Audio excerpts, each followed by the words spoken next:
하나뿐인 아들 민식이가 제품을 떠나 완전히 새로운 보금자리로 들어가던 그날의 풍경이 아직도 눈앞에 선합니다.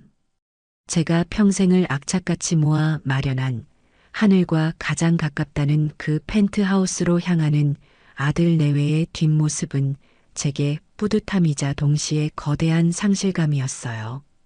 도시의 모든 불빛을 발 아래에 둔 채 반짝이는 그 집의 거실 통창을 처음 마주했을 때 민식이의 얼굴에 번지던 감격 어린 표정을 저는 잊을 수가 없어요. 어미 된 마음이란 게 다 그런 것 아니겠어요. 자식이 저렇게 좋아하는 모습을 보니 제 남은 인생을 전부 내어주어도 아깝지 않겠다는 생각이 들었어요. 대리석 바닥은 거울처럼 반짝였고 주방에 설치된 수입 가전들은 미래에서 온 물건처럼 생경하기까지 했어요.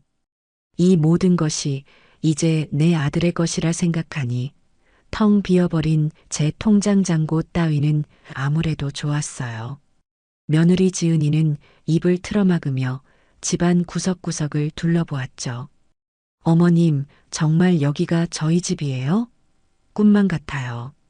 상기된 지은이의 목소리를 들으며 저는 그저 인자하게 웃어 보였어요. 그래, 너희가 좋으면 나도 좋다. 이 어미는 이제 아무런 여한이 없구나. 하지만 그 꿈만 같던 순간에 작은 균열이 생기기 시작한 것은 아주 순식간의 일이었어요.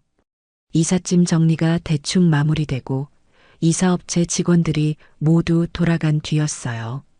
저는 아들 내외와 함께 널찍한 소파에 앉아 잠시 숨을 돌리고 있었어요. 앞으로 이 집에서 펼쳐질 민식이의 행복한 미래를 그려보며 흐뭇한 미소를 짓고 있었죠.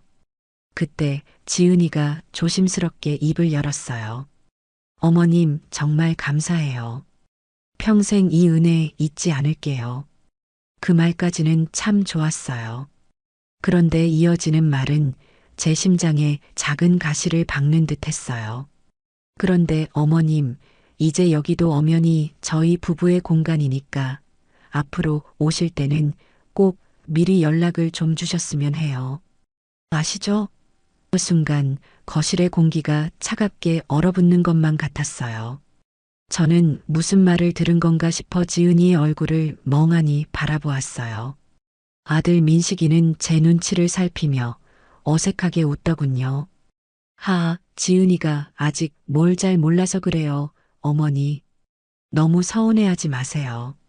아들의 그 말이 저를 더 비참하게 만들었어요. 뭘 모른다니요. 지세상 물정 모르는 아이도 아니고 저 말의 의미를 왜 모르겠습니까? 자신의 영역을 확실히 선언하고 이제는 시어머니의 방문이 불쑥 찾아오는 손님의 그것처럼 불편할 수 있다는 예고였지요. 저는 애써 태어난 척 웃으며 고개를 끄덕였어요. 그럼 당연히 그래야지. 너희들 편한 게 제일 중요하지. 이 늙은이가 눈치 없이 불쑥불쑥 찾아오면 쓰겠니.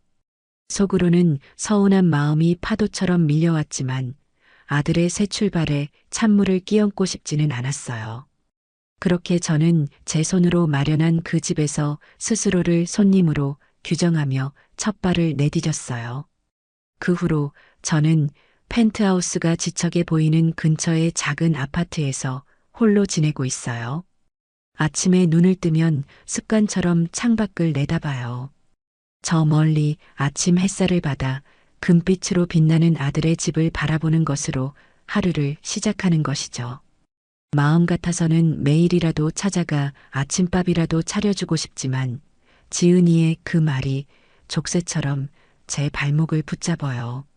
그래서 저는 일주일에 한두 번 정성껏 만든 밑반찬을 들고서야 겨우 아들 집 현관문을 누를 용기를 내곤 해요. 갈비찜이며 잡채, 아들이 좋아하는 나물 무침까지. 음식을 하는 내내 아들이 맛있게 먹을 모습을 상상하며 나름의 행복을 느끼기도 합니다. 하지만 막상 초인종을 누르고 문이 열리는 순간 저를 맞는 지은이의 표정은 결코 반갑다고 말해주지 않았어요. 어머님 오셨어요? 아이고, 또 뭘 이렇게 많이 해오셨어요. 저희 배달 음식 시키려던 참이었는데. 그 말은 즉, 굳이 가져오지 않아도 됐다는 뜻이지요. 지은이는 제가 내미는 반찬통을 받아들며 의례적인 감사를 표했지만 그 눈빛에는 일말의 고마움도 담겨 있지 않았어요. 오히려 귀찮은 짐을 떠안은 듯한 기색이 역력했어요. 거실에서는 민식이가 TV를 보다가 저를 발견하고는 잠시 고개를 드는 정도가 전부였어요. 어머니, 오셨어요? 식사는 하셨고요? 그저 안부 인사일 뿐 예전처럼 달려나와 제 손을 잡아주거나 어깨를 주물러주는 살가움은 사라진 지 오래였어요. 저는 그들의 공간에 이물질처럼 끼어들고 싶지 않아 서둘러 용건만 마치고 돌아오곤 했어요. 그래, 너희들 저녁 맛있게 먹어라. 나는 이만 가볼게. 벌써 가시게요? 차라도 한잔하고 가시지. 지은이의 말은 입에 발린 소리라는 것을 잘 압니다. 제가 정말 그 제안에 응해 소파에 앉기라도 한다면 분명 속으로는 불편해할 테지요. 그래서 저는 늘 한결같이 사양했어요. 아니다. 늙은이가 오래 앉아 있으면 너희만 불편하지. 얼른 들어가서 쉬어라. 현관문이 닫히고 다시 혼자가 되는 순간의 그 허탈함은 겪어본 사람만이 알 겁니다. 제 모든 것을 쏟아부어 지은 금빛 세 장 속에 아들을 넣어주었더니 정작 저는 그 세 장밖에 버려진 기분이 들었어요. 물론 민식이가 아주 등을 돌린 것은 아닙니다. 가끔 전화를 걸어 어머니, 별일 없으시죠? 필요한 건 없으시고요? 하고 묻기도 하니까요. 하지만 그게 다였어요. 아들의 목소리에는 늘 아내의 눈치를 보는 듯한 미묘한 긴장감이 서려 있었어요. 한 번은 제가 아들, 이번 주말에 시간 되면 같이 목욕이나 갈까? 하고 물은 적이 있었어요. 어릴 적 제가 아들의 등을 밀어주며 도란도란 이야기를 나누던 그 시간이 그리웠기 때문입니다. 전화기 너머의 아들은 잠시 머뭇거리더군요. 아, 이번 주말은 지은이 친구 부부랑 약속이 있어서요. 제가 다음에 꼭 시간 낼게요, 어머니. 그 다음이라는 약속이 결코 지켜지지 않을 것임을 저는 이미 알고 있었어요. 아들은 이제 온전한 제 아들이 아니었어요. 구지은이라는 여자의 남편 그 역할이 아들의 인생에서 가장 중요한 첫 번째 순위가 되어버린 것이죠. 그 사실을 인정하는 것은 제 가슴 한쪽을 도려내는 것처럼 아픈 일이었어요. 그래도 어쩌겠어요. 그것이 세상의 이치이고 아들이 행복하다면 그걸로 족하다고 스스로를 위로하는 수밖에요. 그렇게 저는 조금씩 아주 천천히 아들의 세상 밖으로 밀려나고 있었어요. 그날 밤은 유난히 공기가 차고 무겁게 느껴졌어요. 늦은 시간까지 잠 못 이루고 뒤척이다 거실로 나와 물을 마셨어요. 창밖으로 보이는 도시의 야경은 여느 때와 다름없이 화려하게 빛나고 있었지만 제 마음은 칠흑 같은 어둠 속에 잠겨 있었어요. 문득 쿵 하고 심장이 바닥으로 곤두박질 치는 듯한 느낌이 들었어요. 그리고 곧이어 숨이 턱 막혀왔어요. 마치 거대한 바위가 제 가슴을 짓누르는 것처럼 숨을 쉴 수가 없었어요. 컥컥거리며 가슴을 부여잡았지만 고통은 좀처럼 가라앉지 않았어요. 식은 땀이 비 오듯 흘러내려 온몸이 축축하게 젖어들었어요. 이러다 정말 큰일이 나겠다 싶었어요. 눈앞이 아찔해지고 세상이 빙글빙글 도는 것 같았어요. 저는 비틀거리는 몸을 겨우 가눠 탁자 위에 놓인 휴대폰을 집어들었어요. 덜덜 떨리는 손으로 간신히 단축번호 1번, 아들 민식이의 번호를 눌렀어요.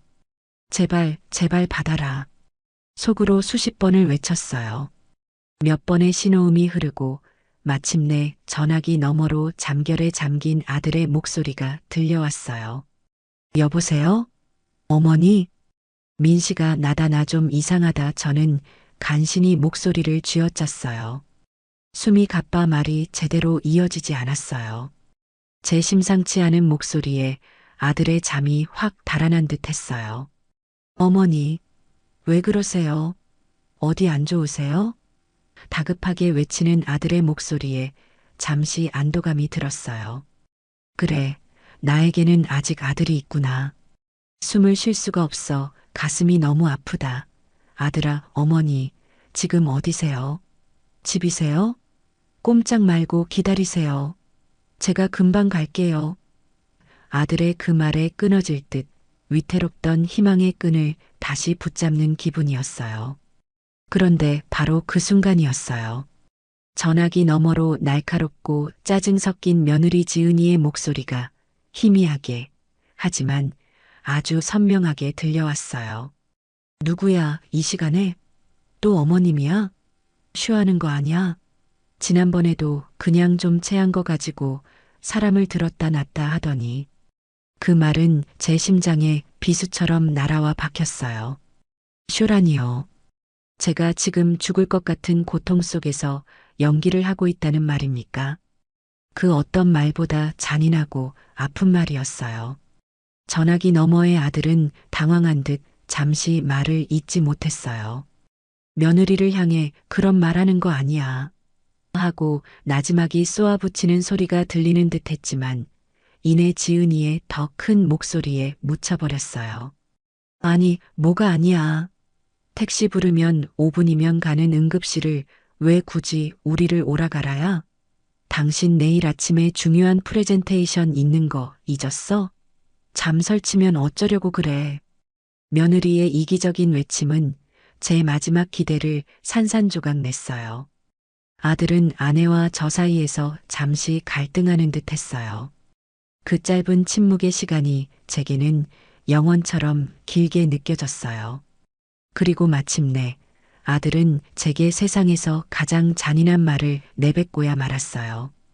어머니 일단 택시 타고 응급실로 가 계세요. 저희가 옷 갈아입고 바로 따라갈게요. 아셨죠? 그 말은 사실상 거절이었어요. 지금 당장 달려오겠다는 아들의 처음 약속은 며느리의 말 한마디에 그렇게 간단히 뒤집혔어요. 저는 더 이상 아무 말도 할 수 없었어요. 알겠다고 대답할 기력조차 남아있지 않았어요. 뚜 전화가 끊어지는 소리와 함께 제 세상도 무너져 내렸어요. 저는 쿵쾅거리는 심장을 부여잡고 현관으로 향했어요. 흐릿해지는 시야 속에서 겨우 신발을 구겨 신고 문을 열었어요. 차가운 밤 공기가 상처받은 제 폐부로 스며들었어요. 아파트 복도를 비틀거리며 걸어 나와 엘리베이터 버튼을 눌렀어요. 거울에 비친 제 모습은 끔찍했어요. 창백하게 질린 얼굴, 식은 땀에 젖은 머리카락, 고통으로 일그러진 표정. 그 초라한 몰골의 늙은 여자가 바로 저라는 사실을 받아들이기 힘들었어요. 혼자 택시를 잡기 위해 대로변까지 걸어나가는 그 길이 어찌나 멀고 험하게 느껴졌는지 모릅니다. 지나가는 차들은 쌩쌩 소리를 내며 저를 비껴갔고 몇 번의 실패 끝에 겨우 택시 한 대를 세울 수 있었어요. 택시에 올라타 제일 가까운 대학병원 응급실로 가주세요라고 말하는 제 목소리는 저 자신도 알아들을 수 없을 만큼 작고 떨렸어요. 택시기사는 룸미러로 저를 한번 힐끗 쳐다보더니 아무 말 없이 차를 출발시켰어요. 차창 밖으로 익숙한 도시의 풍경이 빠르게 스쳐 지나갔어요. 저기 저 불빛들 중 어딘가에 내 아들이, 내가 목숨처럼 사랑하는 아들이 잠들어 있겠지요. 아내는 피곤하니 택시를 타고 가라는 말에 어떤 저항도 하지 못한 채 다시 따뜻한 이불 속으로 파고들었을 겁니다. 그 상상만으로도 심장을 쥐어짜는 듯한 고통이 다시 밀려왔어요. 눈물이 뺨을 타고 하염없이 흘러내렸어요. 아픈 몸보다 더 서러운 것은 뼛속까지 시리게 파고드는 외로움과 배신감이었어요. 그날 밤 세상에서 가장 길고 어두운 터널을 저는 그렇게 혼자서 지나고 있었어요.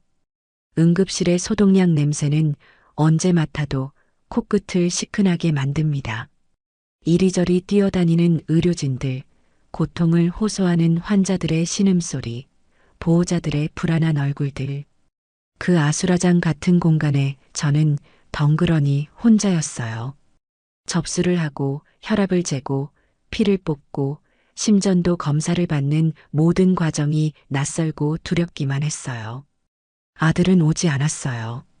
바로 따라간다던 그 말은 역시나 빈말이었던 겁니다. 몇 시간이 흐르고 각종 검사를 마친 후에야 저는 의사를 마주할 수 있었어요. 피곤한 기색이 역력한 젊은 의사는 제 차트를 넘겨보며 말했어요. 어르신, 검사 결과 급성 스트레스로 인한 심근증, 소위 상심증후군으로 보입니다.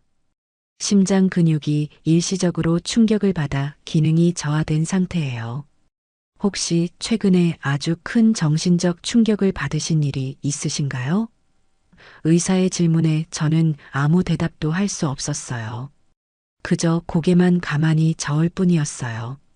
아들 내외에게 버림받았다는 말을 차마 입 밖으로 꺼낼 수가 없었어요. 의사는 제 얼굴을 잠시 들여다보더니 안쓰럽다는 듯한 표정으로 말을 이었어요. 일단 안정이 최우선입니다. 며칠 입원해서 경과를 지켜보는 게 좋겠어요. 그리고 앞으로는 스트레스 받는 상황은 무조건 피하셔야 해요. 이건 약으로 치료하는 병이 아닙니다. 마음의 병이거든요. 의사의 진단은 제 상황을 정확하게 요약해주고 있었어요. 마음의 병. 평생을 자식 하나만 바라보고 살아온 제 마음이 하루아침에 산산조각 나버린 것이지요. 저는 입원을 하고 링거를 맞으며 텅 빈 병실 침대에 누워 밤을 새웠어요. 새벽이 되어서야 겨우 잠이 들었나 싶었는데 아침이 되자 아들 내외가 병실로 찾아왔어요. 민식이의 얼굴은 잠을 설친 듯 푸석했고 제 눈치를 살피며 어쩔 줄 몰라 했어요. 어머니, 괜찮으세요? 제가 어제는 너무 경황이 없어서 죄송해요. 아들의 사과는 진심처럼 들리지 않았어요. 그저 이 상황을 빨리 모면하고 싶은 변명처럼 느껴졌어요. 며느리 지은이는 한술 더 떴어요. 그녀는 제 안색을 살피는 척하더니 가방에서 하얀 봉투 하나를 꺼내 제 침대 옆 탁자 위에 탁 소리가 나게 올려놓았어요. 어머니, 사람 놀라게 왜 그러세요? 다음부터는 이러시면 안 돼요. 병원비는 이걸로 하세요. 그 목소리에는 걱정이나 미안함 대신 귀찮음과 짜증이 가득 묻어 있었어요. 마치 돈만 주면 모든 도리를 다했다는 듯한 그 오만한 태도에 저는 할 말을 잃고 말았어요.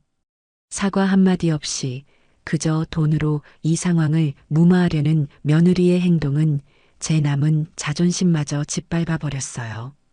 저는 그 돈 봉투를 쳐다보지도 않았어요. 그저 창밖만 멍하니 바라보았어요. 저것들은 더 이상 내 아들과 며느리가 아니구나. 내 재산을 물려받은 나와는 아무 상관없는 타인일 뿐이구나. 저는 의사에게 고집을 부려 당일 퇴원을 했어요. 그 숨막히는 병실에 아들 내외와 한 공간에 더는 머무르고 싶지 않았기 때문이에요. 집으로 돌아오는 택시 안에서 저는 한마디도 하지 않았어요. 아들과 며느리도 자기들이 뭘 잘못했는지 모르는 건 아닌지 어색한 침묵 속에서 눈치만 보고 있었죠. 집에 도착하자마자 저는 현관문 앞에서 그들을 막아 세웠어요. 됐다. 너희는 이제 그만 돌아가 봐라. 나 혼자 있고 싶구나. 어머니, 그래도 저희가 죽이라도 필요 없다. 가보거라. 제 단호한 목소리에 민식이는 더 이상 아무 말도 하지 못하고 며느리를 데리고 돌아섰어요. 텅 빈 집안에 다시 혼자 남게 되자 그제야 참았던 눈물이 터져 나왔어요. 서러움과 분노, 배신감이 한꺼번에 몰려와 온몸이 부들부들 떨렸어요. 저는 거실 한가운데에 주저앉아 한참을 소리내어 울었어요. 그리고 결심을 굳혔어요. 이건 단순히 서운한 감정의 문제가 아니었어요. 이건 제 존재 자체를 무시당한 일이었고, 제 남은 인생을 이대로 무기력하게 끝낼 수는 없다는 생존의 문제였어요. 평생을 자식을 위해 희생하고 헌신했지만 돌아온 것은 차가운 외면뿐이었어요. 이제는 더 이상 그렇게 살지 않을 겁니다. 나를 위해, 오직 나 자신을 위해 살기로 결심했어요. 그들을 내 인생에서 도려내야만 내가 살 수 있을 것 같았어요. 그동안 내가 그들에게 베풀었던 모든 것을 하나도 남김없이 되찾아와야겠다고 마음먹었어요. 그것이 지옥 같은 밤을 홀로 견뎌낸 나에 대한 최소한의 예의이자 앞으로 살아갈 날들에 대한 약속이었죠. 눈물을 거두고 나니 정신이 번쩍 들었어요. 슬픔에만 잠겨 있을 시간이 없었어요. 저는 곧바로 컴퓨터를 켜고 인터넷을 뒤지기 시작했어요. 이 분야에서 가장 똑 부러지고 유능하다고 소문난 변호사를 찾아야 했어요.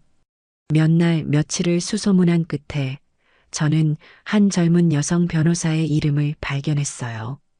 승소율이 높을 뿐만 아니라 의뢰인의 이야기에 진심으로 귀 기울여준다는 평이 자자했어요. 저는 망설이지 않고 그녀의 사무실에 상담 예약을 잡았어요. 며칠 뒤 깔끔한 정장 차림의 변호사와 마주 앉았을 때 저는 조금도 떨지 않았어요. 오히려 놀라울 정도로 차분하고 담담하게 그동안의 일들을 설명했어요. 펜트하우스를 증여하게 된 과정부터 아들 내외의 태도 변화, 그리고 응급실에서 겪었던 모욕적인 사건까지 제 이야기를 듣는 내내 변호사는 한 번도 말을 끊지 않고 진지한 눈으로 저를 바라봐 주었어요. 그녀의 그 눈빛에서 저는 깊은 신뢰감을 느꼈어요. 어머님, 그동안 마음고생이 정말 심하셨겠네요. 제 이야기가 끝나자 변호사는 따뜻한 위로의 말을 건넸어요. 그리고 제가 가져간 펜트하우스 증여 계약서를 꼼꼼하게 검토하기 시작했어요. 한 장 한 장 신중하게 서류를 넘기는 그녀의 모습을 보며 저는 타들어가는 마음으로 결과를 기다렸어요. 잠시 후 변호사의 입가에 희미한 미소가 번졌어요. 찾았어요, 어머님. 여기 특약 조항이 있네요. 변호사가 가리킨 곳에는 이렇게 적혀 있었어요. 수증자가 증여자에 대한 부양의 의무를 현저히 게을리하는 경우 증여자는 본 계약을 재고할 수 있다. 그 문장을 보는 순간 막혔던 숨이 탁 트이는 기분이었어요. 희망의 빛이 보이기 시작한 것이죠. 변호사는 제게 법적인 절차에 대해 차근차근 설명해 주었어요. 물론 쉽지 않은 싸움이 될 겁니다. 아드님 쪽에서도 분명히 반발할 테고요. 하지만 이 조항과 어머님께서 겪으신 일들을 증거로 제출한다면 충분히 승산이 있어요. 저는 변호사에게 모든 법적 절차를 위임하고 한 가지를 특별히 부탁했어요.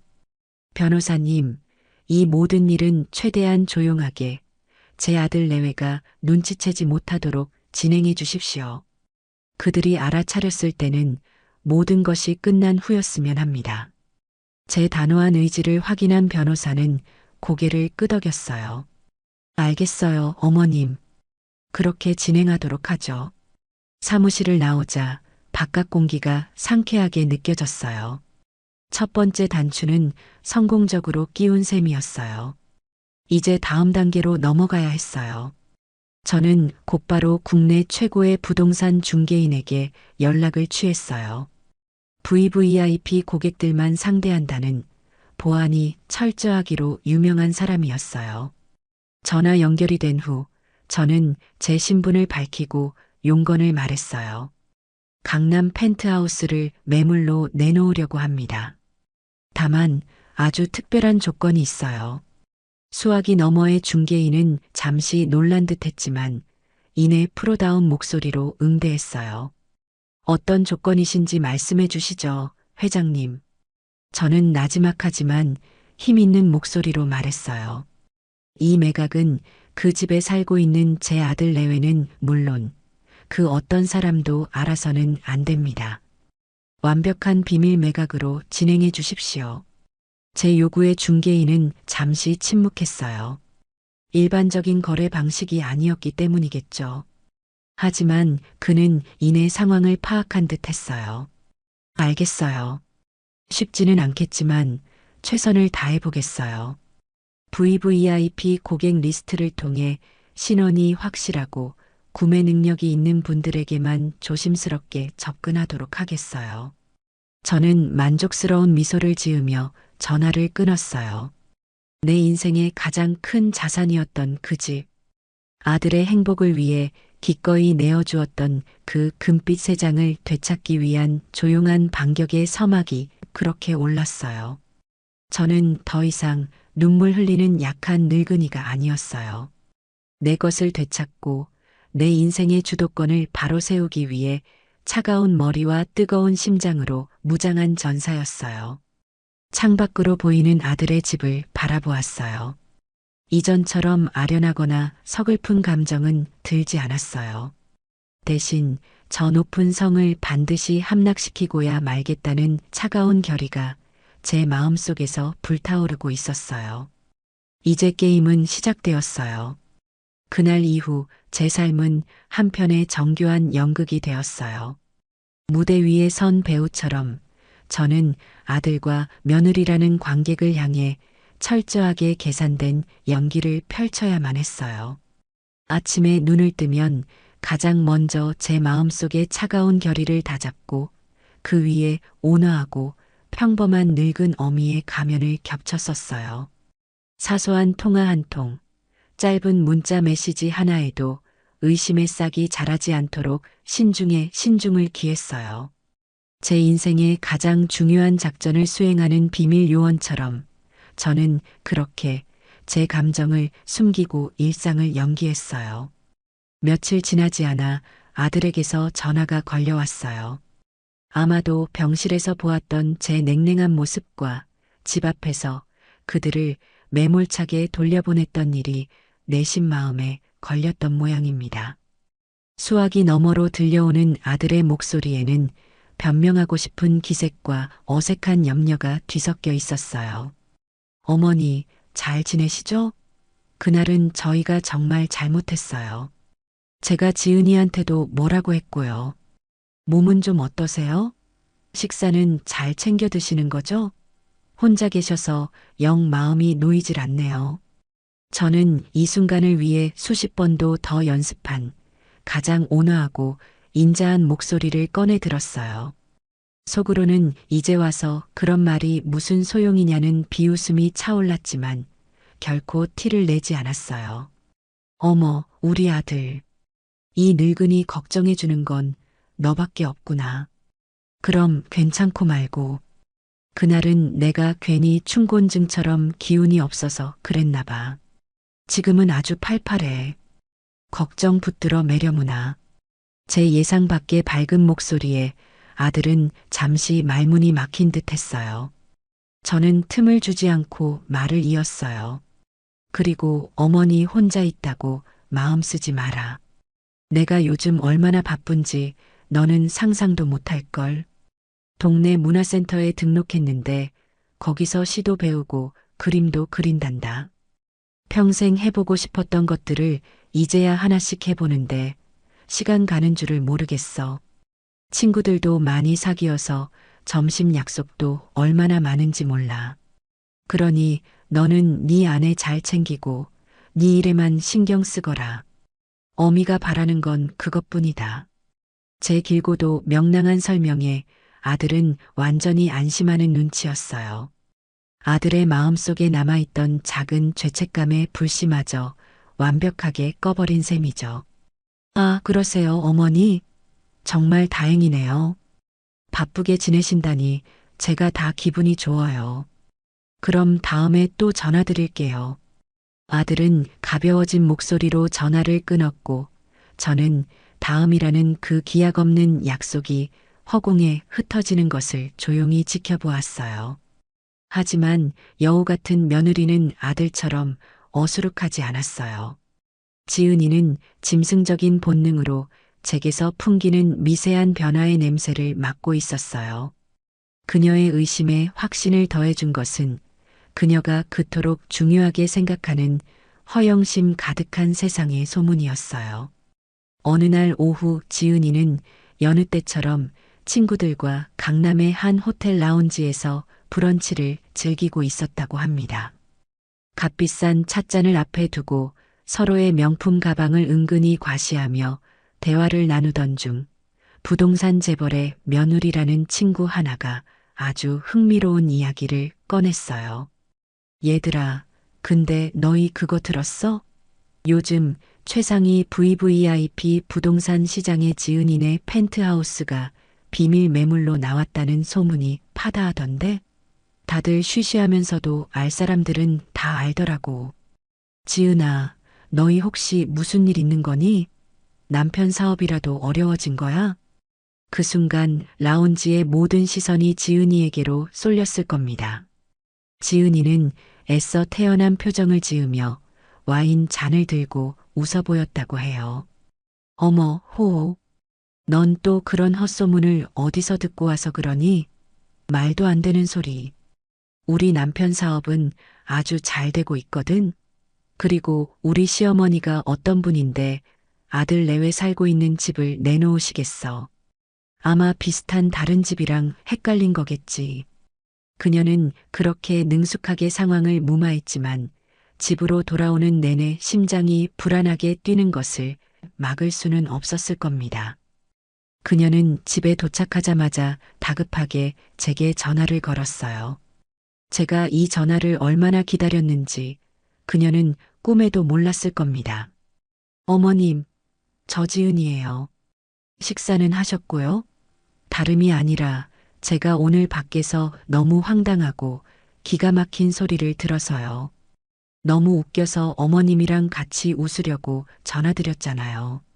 며느리는 잔뜩 상기된 목소리로 조금은 과장된 웃음소리까지 섞어가며 말을 시작했어요. 저는 이 연극의 클라이맥스를 위해 준비해둔 가장 어수룩하고 순진한 노인의 목소리로 화답했어요. 오야, 우리 애기. 무슨 그렇게 재미있는 일이 있었길래 이리 호들갑이냐? 아니, 글쎄 제 친구가 그러는데 어머님께서 저희 살고 있는 그 펜트하우스를 부동산에 내놓으셨다는 거예요. 그것도 아무도 모르게 비밀이에요. 정말 너무 웃기지 않아요, 어머님? 제가 세상에 그런 법이 어디 있냐고, 우리 어머님은 절대 그럴 분 아니시라고 한바탕 쏘아붙이고 왔지 뭐예요. 어머님께서도 정말 어이가 없으시죠? 저는 잠시 침묵했어요. 마치 그 말이 무슨 뜻인지 이해하지 못했다는 듯이요. 그리고는 기억을 더듬는 듯한 느리고 힘없는 목소리로 대답했어요. 펜트하우스? 그걸 내가 팔려고 내놨다고? 아이고 세상에. 내가 그랬나? 가만 있자. 내가 요즘 정신이 깜빡깜빡해서 어제는 안경을 어디다 뒀는지 한참을 찾았지 뭐냐.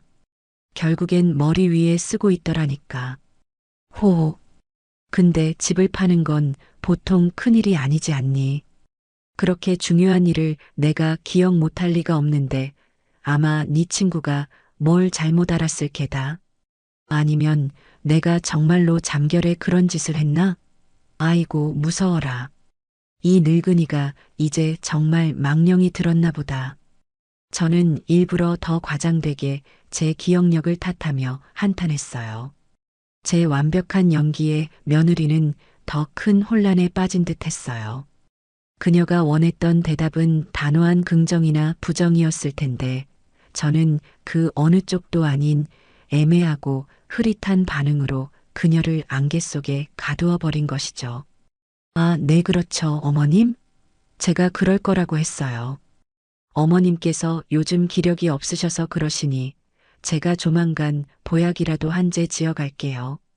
며느리는 찜찜함을 감추지 못한 채 전화를 끊었어요. 수화기를 내려놓은 저는 싸늘하게 미소 지었어요. 이제 너는 밤잠을 설치며 고민하게 될 것이다. 내가 정말 기억력이 쇠퇴한 불쌍한 노인인지 아니면 그 모든 것을 연기하는 무서운 사람인지. 어느 쪽이든 너는 불안의 늪에서 허우적거리게 될 테니. 며느리를 의심과 혼란의 안개 속에 밀어넣은 뒤 저는 제 인생의 이막을 화려하게 열기 위한 무대를 본격적으로 꾸미기 시작했어요. 이것은 단순한 과시나 복수가 아니었어요. 수십 년간 누군가의 엄마, 누군가의 아내로만 살아오며 켜켜이 쌓인 먼지를 털어내고 김영자라는 제 이름 석 자의 빛을 되찾는 과정이었어요. 가장 먼저 시작한 것은 외적인 변화였어요. 평생 값싼 파마약 냄새가 가시지 않던 동네 미용실이 아닌 예약조차 힘들다는 청담동의 유명 헤어 살롱의 문을 두드렸어요. 입구에서부터 저를 위아래로 훑어보던 젊은 직원들의 시선이 느껴졌지만 저는 조금도 위축되지 않았어요. 거울 앞에 앉아 저는 제 인생 전부를 바꿔달라는 듯한 눈빛으로 원장에게 말했어요. 제게 가장 잘 어울리는 스타일로 하지만 세상에서 가장 우아하고 기품 있는 모습으로 만들어주세요. 저 자신도 놀랄 만큼이요. 몇 시간 후 가운을 벗고 거울 앞에 선 저는 낯선 제 모습에 숨을 삼켰어요. 푸석하게 늘어지던 머리카락은 지적인 분위기를 풍기는 볼륨감 있는 보브컷으로 변해 있었고 칙칙했던 피부는 얇지만 완벽한 화장으로 은은한 상아빛 광채를 뿜어내고 있었어요. 이건 단순한 변화가 아니라 새로운 탄생에 가까웠어요. 저는 곧장 백화점 VVIP 라운지로 향했어요. 퍼스널 쇼퍼는 제 앞에 수십 벌의 옷을 가져다 놓았고 저는 마치 어린 시절 소꿉놀이를 하듯 다양한 옷들을 입어보았어요. 몸에 부드럽게 감기는 캐시미어 니트, 걸을 때마다 우아하게 흩날리는 실크 스커트, 그리고 제 어깨를 당당하게 만들어주는 완벽한 재단의 재킷까지. 저는 그동안 저를 옥죄어왔던 낡고 초라한 옷들을 벗어던지고 자신감이라는 새로운 갑옷을 입었어요. 외면의 변화는 내면의 성장을 위한 발판이었어요. 저는 그동안 시간과 돈이 아까워 엄두도 내지 못했던 세상으로 걸어 들어갔어요.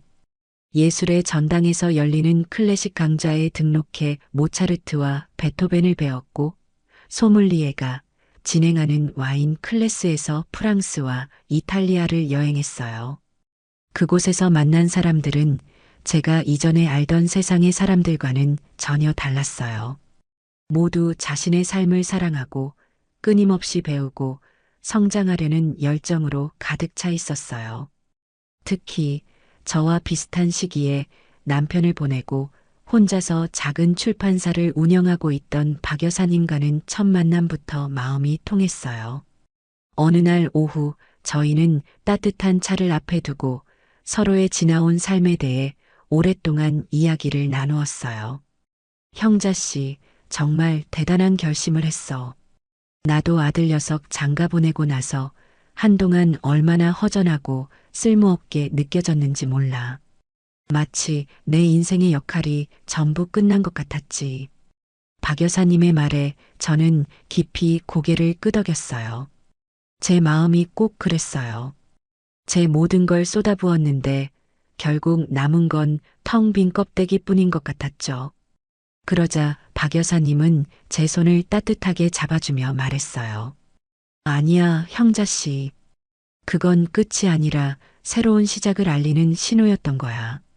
자식이라는 큰 짐을 내려놓았으니 이제부터는 온전히 우리 자신을 위한 삶을 살아야지.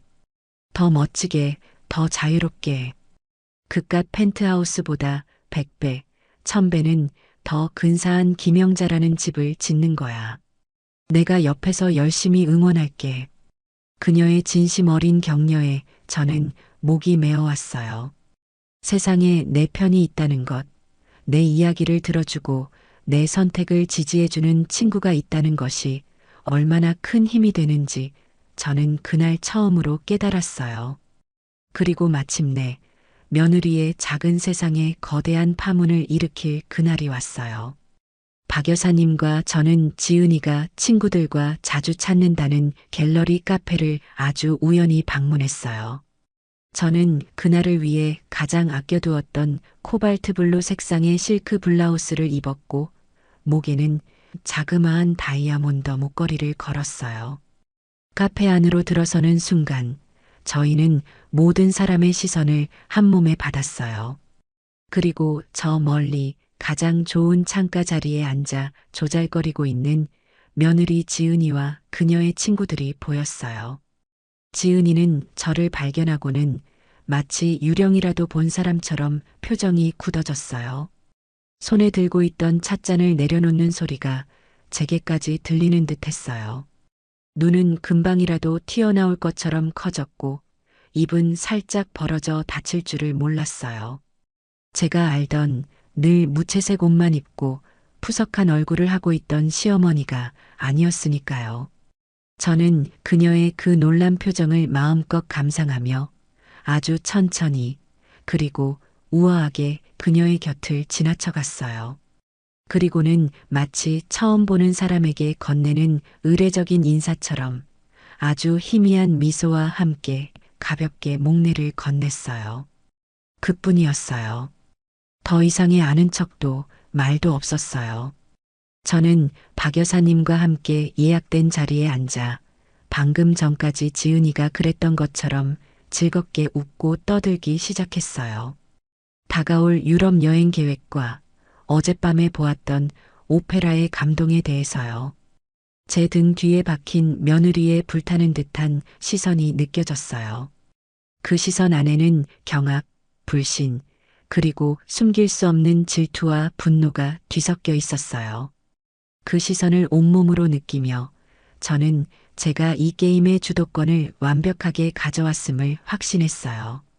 비밀 작전처럼 진행되던 펜트하우스 매각은 마침내 마지막 단계에 이르렀어요. 제 부동산 중개인은 저의 까다로운 요구 조건을 완벽하게 충족시켜줄 새로운 주인을 찾아냈어요. 그는 해외에서 먼저 인정받고 최근에 한국으로 돌아온 젊은 IT 기업의 대표였어요. 자수성가한 인물답게 겸손하고 예의가 발랐으며 무엇보다 그 집을 신분의 과시용이 아닌 아내와 어린 두 아이와 함께 살아갈 따뜻한 보금자리로 생각하고 있었어요. 중개인을 통해 전해 들은 그의 한마디가 제 마음을 움직였어요. 저희 부부는 저 집의 화려함보다는 거실 통창으로 보이는 저 너른 공원의 풍경이 마음에 들었어요. 아이들이 저곳을 보며 자라났으면 좋겠어요. 저는 그 말을 듣고 이 거래가 단순한 매매가 아니라 낡고 병든 것을 정화하고 새로운 희망을 심는 과정이라는 생각이 들었어요. 저는 망설임 없이 계약서에 도장을 찍었어요. 이제 모든 준비는 끝났어요. 오랫동안 기다려온 심판의 날이 온 것입니다.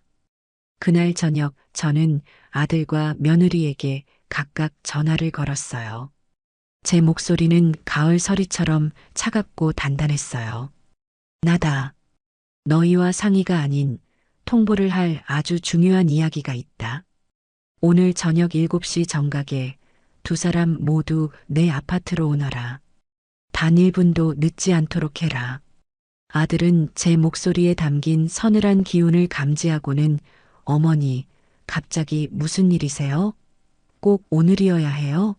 라고 물었지만 저는 단호하게 대답했어요. 너희가 현재 점유하고 있는 재산의 법적 상태에 관한 이야기다. 내 변호사도 함께할 것이니 반드시 시간에 맞춰오도록. 더 이상 묻지 마라. 그 말에 아들은 더 이상 아무것도 묻지 못했어요. 불안과 공포를 심어주기에는 그 정도의 설명만으로도 충분했으니까요. 약속된 7시 초인종 소리와 함께 두 사람이 모습을 드러냈어요. 아들의 얼굴에는 불안감이, 며느리의 얼굴에는 잔뜩 날이 선 경계심이 떠올라 있었어요. 저는 두 사람을 거실 소파로 안내했어요. 그들의 맞은편에는 이미 제 법률 대리인인 최 변호사가 서류 가방을 무릎 위에 올려놓은 채 차갑고 이지적인 표정으로 앉아 있었어요. 며느리는 변호사의 존재를 확인하고는 본능적으로 이 자리가 자신에게 불리하게 돌아갈 것임을 직감한 듯 입술을 잘근 깨물었어요. 저는 아무도 손대지 않을 차를 내왔고 거실에는 한동안 숨막히는 침묵만이 흘렀어요. 침묵을 깬 것은 최 변호사였어요. 그녀는 테이블 위에 서류들을 질서정연하게 펼쳐놓으며 재판정에서 검사가 공소 사실을 읽어내려가듯 냉정하고 사무적인 목소리로 말했어요. 김민식 씨, 구지은 씨, 두 분께서 거주하고 계신 펜트하우스의 증여 계약서입니다.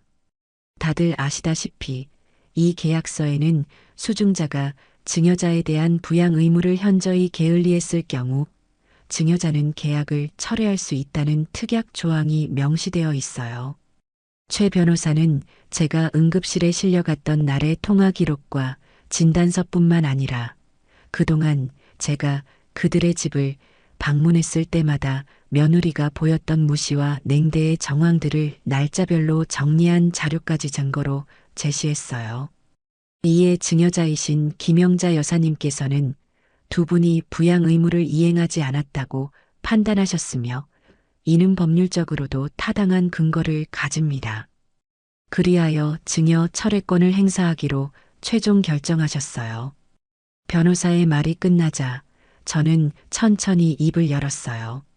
저는 두 사람의 눈을 번갈아가며 똑바로 응시하며 제 마음속 깊은 곳에서부터 끌어올린 차가운 목소리로 말했어요. 나는 너희에게 단순히 집이라는 건물을 준 것이 아니었다. 나는 내 남편의 유산이자 내 젊음과 맞바꾼 내 인생의 결정체를 너희에게 준 것이었다. 내 아들이 행복한 가정을 이루는 것을 보는 것이 내 마지막 꿈이었으니까. 하지만 너희는 그 꿈을 짓밟았고 내 마음을 갈기갈기 찢어놓았다. 내가 생사의 기로에 서 있던 그 밤, 너희는 나를 버렸다. 제 목소리는 떨리지 않았어요. 오히려 그 어떤 때보다 단단했어요. 그래서 나는 너희에게 주었던 내 모든 것을 되찾기로 결심했다. 그 펜트하우스는 이미 새로운 주인에게 팔렸다. 계약금과 중도금까지 모두 처리된 이제는 돌이킬 수 없는 일이다. 너희는 이 시간부로 그 집의 주인이 아니다. 앞으로 30일, 딱 한 달의 시간을 주겠다. 그 안에 너희의 모든 짐을 싸서 그 집에서 나가거라. 제 선언이 끝나자마자 며느리가 용수철처럼 튀어올랐어요. 그녀의 얼굴은 분노로 붉게 달아올라 흉하게 일그러져 있었어요. 지금 제정신이세요? 이게 다 무슨 수작이에요? 늙어서 외로우시니까 이제 와서 아들 인생 발목 잡으려는 거잖아요. 우리가 어머님한테 얼마나 잘했는데 매달 꼬박꼬박 용돈 드리고 명절마다 선물 챙겨드리고 그런데 고작 그깟 택시 한 번 안 태워줬다고 집을 뺏어요? 이게 사람이 할 짓이에요? 며느리는 악을 쓰며 제게 온갖 저주를 퍼부었어요. 아들은 그 옆에서 안절부절 못하며 어머니, 제발 이러지 마세요. 저희가 잘못했어요. 앞으로 정말 잘할게요. 네, 제발 집만큼은 일하며 비굴하게 매달렸어요. 하지만 제 마음은 이미 단단하게 굳어버린 뒤였어요. 저는 조용히 자리에서 일어나 현관문을 가리켰어요. 내 결정은 변하지 않는다. 너희와 더 이상 할 말은 없다. 이제 그만 내 집에서 나가거라. 제 얼음장 같은 태도와 흔들림 없는 눈빛에 며느리는 잠시 말을 잃었어요. 그 순간 두 사람의 얼굴에 떠오른 것은 단순한 분노를 넘어선 모든 것을 잃게 될지도 모른다는 원초적인 공포였어요. 바로 그것이 제가 그들에게 내리는 첫 번째 형벌이었어요. 제 집에서 쫓겨나다시피 나간 며느리는 그날 밤 잠 못 이루고 복수의 칼날을 갈았을 겁니다. 순순히 모든 것을 포기하고 길거리로 나앉을 위인이 아니었으니까요. 그녀의 반격은 제 상상을 초월하는, 인간이 어디까지 악해질 수 있는지를 보여주는 방식이었어요. 다음 날 지은이는 수소문을 통해 가족 간의 진흙탕 싸움에서 승리하는 것만을 전문으로 하는, 승리를 위해서라면 불법과 편법도 서슴지 않는다는 악질 변호사를 찾아갔어요. 며느리의 분노와 탐욕으로 가득 찬 이야기를 들은 그 악마 같은 변호사는 아주 교묘하고도 치명적인 계략을 제안했어요. 증여 철회라는 계약상의 문제를 걸고 넘어지는 것은 하수들이나 하는 짓이라면서요. 구지은 선생님, 그 변호사는 뱀처럼 차가운 미소를 지으며 말했을 겁니다. 우리는 이 싸움의 판 자체를 뒤엎어야 합니다. 시어머님의 재산권이 아니라 시어머님의 판단 능력 그 자체를 공격하는 겁니다. 법원에 성년후견인 지정을 신청해서 시어머님을 법적으로 스스로 아무것도 결정할 수 없는 사람으로 만들어버리는 거죠. 며느리는 그 말의 의미를 즉시 알아차렸을 겁니다. 그것은 저를 사회적으로, 법적으로 완벽하게 매장시켜버리겠다는 소리였으니까요. 변호사는 말을 이었어요. 최근에 갑자기 비싼 돈을 쓰기 시작하고 아들 내외와 상의도 없이 집을 팔아버린 행동. 이 모든 것을 치매 노인의 예측 불가능한 이상 행동으로 엮는 겁니다. 그리고 선량한 아들이 더 이상 어머니의 기행을 막을 수 없어 어머니의 남은 재산이라도 지키기 위해 눈물을 머금고 법에 호소하는 그림을 만드는 거죠. 법원은 이런 효심 가득한 스토리를 아주 좋아합니다. 이제 남은 것은 아들 민식이를 이 끔찍한 계획에 동참시키는 것이었어요. 그날 밤 집으로 돌아온 며느리는 눈물 연기를 펼치며 아들을 압박하기 시작했어요. 여보, 어머님이 정말 이상해지신 것 같아. 무서워. 이건 우리 재산을 지키려는 게 아니야. 어머님이 사기꾼 같은 변호사나 이상한 친구들한테 속아서 남은 재산마저 다 털리기 전에 우리가 아들로서, 며느리로서 어머님을 지켜드려야만 해. 이게 진짜 효도라고. 아들은 처음에는 아무리 그래도 어떻게 어머니를 정신 이상자로 몰아. 그건 천벌받을 짓이야. 라며 격렬하게 저항했다고 합니다.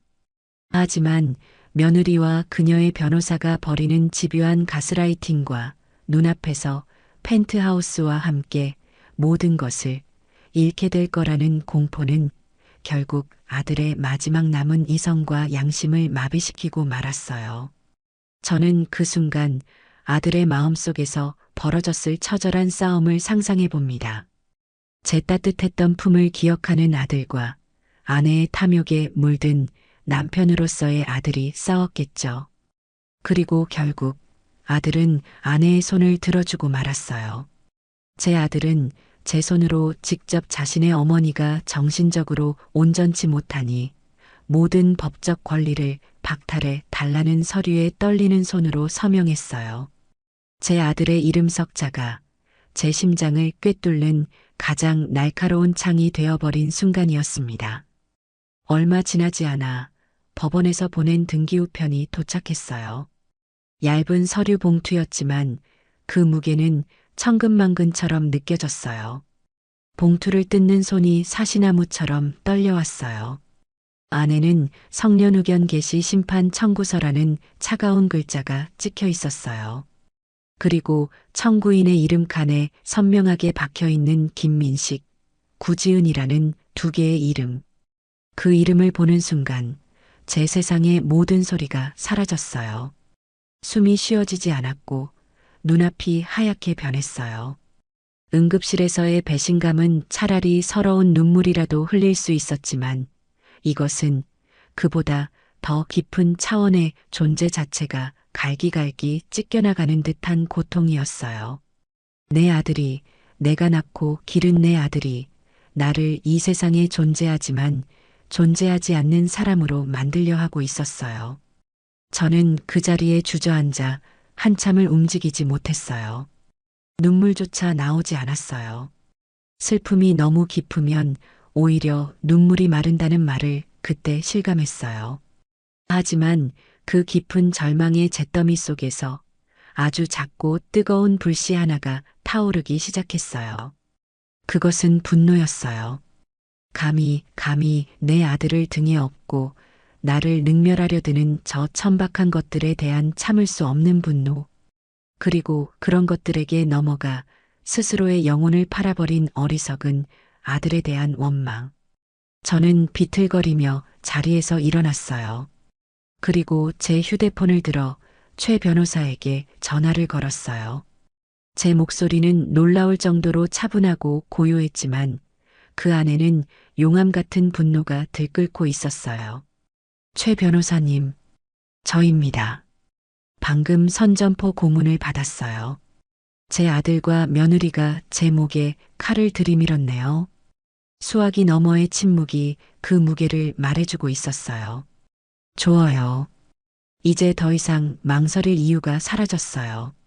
이건 이제 집을 되찾는 싸움이 아닙니다. 제 이름과 제 인생, 그리고 제 존엄을 지키는 전쟁입니다. 가진 모든 것을 동원하십시오. 우리는 방어만 하지 않을 겁니다. 저들의 가장 약한 부분을 부수고 그들의 탐욕스러운 성을 뿌리부터 무너뜨릴 겁니다. 전화를 끄는 저는 창밖의 펜트하우스를 바라보았어요. 이제 저곳은 더 이상 제 추억이 담긴 곳이 아니었어요. 제가 반드시 함락시켜야 할 적의 성체일 뿐이었어요. 전쟁이 시작되었음을 알리는 법원의 첫 번째 명령은 제 인생에서 가장 굴욕적인 시험대 위로 저를 끌어올렸어요. 그것은 정신감정 촉탁서라는 이름의 차갑고 비정한 종이 한 장이었어요. 국가가, 법이, 그리고 무엇보다 내 아들이 나의 정신 상태를 공식적으로 의심하며 전문가의 감정을 받아보라고 명령한 것이었어요. 서류에 적힌 활자 하나하나가 제 눈을 파고드는 것 같았고 종이의 까슬까슬한 감촉이 제 영혼을 핥히는 듯 했어요. 이것은 단순히 의학적인 절차가 아니었어요. 이것은 너는 늙고 병들었으니 더 이상 너 자신의 주인이 될 수 없다는 사회적인 낙인이자 제 모든 것을 빼앗기 위한 명분을 만드는 잔인한 의식이었어요. 저는 그 종이를 손에 든 채 한참을 소파에 못 박힌 듯 앉아 있었어요. 온몸에 힘이 빠져나가고 깊이를 알 수 없는 거대한 모욕감이 저를 삼키는 것만 같았어요. 그 시각 며느리 지은이는 저를 사회적으로 고립시키기 위한 비열한 공작을 펼치고 있었어요. 그녀는 제가 이사 오기 전 수십 년을 살았던 동네의 낡은 인맥들을 뒤지기 시작했어요. 오래전 문을 닫은 세탁소 주인, 이제는 얼굴도 가물가물한 옛 반상회 아주머니까지. 지은이는 그들에게 일일이 전화를 걸어 걱정이 가득한 며느리를 연기하며 제게 불리한 여론을 형성했어요. 어느 날 오후 제가 다니던 옛 동네 성당의 교우였던 박 자매님에게서 조심스러운 전화가 걸려왔어요. 형제님, 저예요. 잘 지내시죠? 다름이 아니라 조금 전에 며느님한테서 전화가 왔었는데 혹시 무슨 일 있으신가요? 저는 직감적으로 지은이의 소행임을 알아차렸어요. 무슨 말을 하던가요, 자매님? 제 질문에 박 자매님은 잠시 머뭇거리다 입을 열었어요. 그게 어머님이 요즘 많이 변하셨다고 갑자기 없던 돈을 물쓰듯 쓰시고 주변 사람들 말도 전혀 안 들으신다고 하더라고요. 혹시라도 나쁜 사람들한테 속아서 남은 재산마저 다 잃을까봐 온 가족이 걱정이 이만저만이 아니라고 그래서 예전부터 어머님을 잘 알던 분들께 혹시 과거에도 좀 이상한 점은 없었는지 여쭤보고 다닌다고 하더군요. 저는 수화기를 든 채 차갑게 웃었어요. 제 평생에 걸친 근면하고 소박했던 삶을 이제 와서 정신병의 전조 증상으로 둔갑시키려는 수작이었죠. 너무나도 천박하고 예측 가능한 방법이었어요. 저는 더 이상 당하고만 있지 않기로 했어요. 최 변호사와 함께 우리는 반격의 증거들을 수집하기 시작했어요. 가장 먼저 확보한 것은 제가 응급실에 실려갔던 그날 밤의 모든 기록이었어요. 제 휴대폰 통화 목록에 찍힌 발신 시간, 그리고 그 이후 몇 시간 동안 아들 내외에게서는 단 한 통의 전화도 걸려오지 않았다는 기록, 그리고 병원에서 발급받은 극심한 스트레스로 인한 심근증이라는 진단서.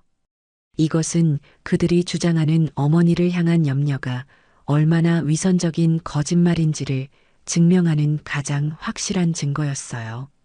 그리고 저는 최 변호사에게 조심스럽게 숨겨왔던 비장의 무기를 꺼내놓았어요. 응급실 사건 이후 불길한 예감에 사로잡혔던 제가 며느리와의 모든 통화 내용을 은밀히 녹음해왔던 것입니다. 우리는 몇 시간에 걸쳐 그 녹음 파일들을 함께 들었어요. 파일 속에서 며느리는 제 안부를 묻는 척하면서도 교묘하게 제 재산의 행방을 떠보거나 어머님, 요즘 자꾸 깜빡깜빡 하시는 것 같아요라며 저를 무시하는 발언들을 서슴지 않고 있었어요. 이 모든 것이 그들의 주장을 뿌리부터 뒤흔들 수 있는 강력한 무기가 될 것이었어요. 저 또한 저의 온전함을 증명해줄 지원군을 모았어요. 저는 문화센터에서 만난 새로운 친구들, 특히 박 여사님에게 용기를 내어 모든 상황을 털어놓았어요. 제 이야기를 들은 친구들은 자신의 일처럼 붕괴하며 저를 위로해 주었어요. 박 여사님은 제 손을 꼭 잡으며 말했어요. 형자 씨, 절대로 혼자라고 생각하지 마. 우리가 법정에서 형자 씨가 얼마나 총명하고 멋진 사람인지 똑똑히 증언해 줄게. 어디 감히 그따위 것들이 사람을 생매장하려고 들어. 친구들의 뜨거운 지지에 저는 코끝이 찡해오는 것을 느꼈어요. 그리고 마침내 정신 감정을 받아야 하는 그날이 왔어요. 저는 가장 아끼는 짙은 남색 정장을 단정하게 차려입고 최 변호사와 함께 법원이 지정한 대학병원으로 향했어요. 의사의 진료실은 차가운 소독약 냄새와 무거운 침묵으로 가득 차 있었어요. 희끗희끗한 머리의 의사는 제게 몇 가지 질문들을 던지기 시작했어요. 마치 어린아이를 대하듯 혹은 이미 답을 정해놓은 듯한 그의 말투는 제 자존심을 미세하게 긁어내렸어요. 김영자 어르신, 최근에 갑자기 큰 돈을 쓰셨다고 들었어요. 그리고 아드님과 상의도 없이 집을 파셨다고요. 왜 그런 결정을 하셨는지 설명해 주시겠어요?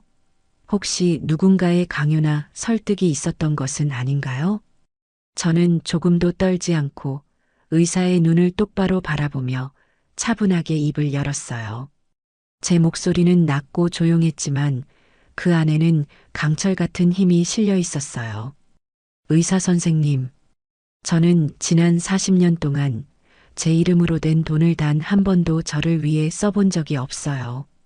제 모든 수입과 제 모든 시간은 오직 제 아들의 미래를 위해 존재했어요. 저는 제 인생을 바쳐 제 아들에게 세상에서 가장 화려하고 안전한 금빛 세장을 만들어 주었어요. 그런데 어느 날 밤 제가 죽음의 문턱에 이르렀을 때 저는 깨달았어요. 그 세장은 안에서 굳게 잠겨 있었고 저는 그 차가운 세장 밖에 홀로 버려져 있다는 사실을요. 저는 잠시 숨을 고르고 말을 이었어요. 제가 최근에 내린 결정들은 결코 충동적이거나 비이성적인 것이 아닙니다. 그것은 제 인생을 통틀어 가장 이성적이고 합리적인 판단이었어요. 저는 저 자신을 구하기로 결정한 것입니다. 의사 선생님, 스스로를 구하려는 생존 본능이 치매의 증상 중 하나입니까?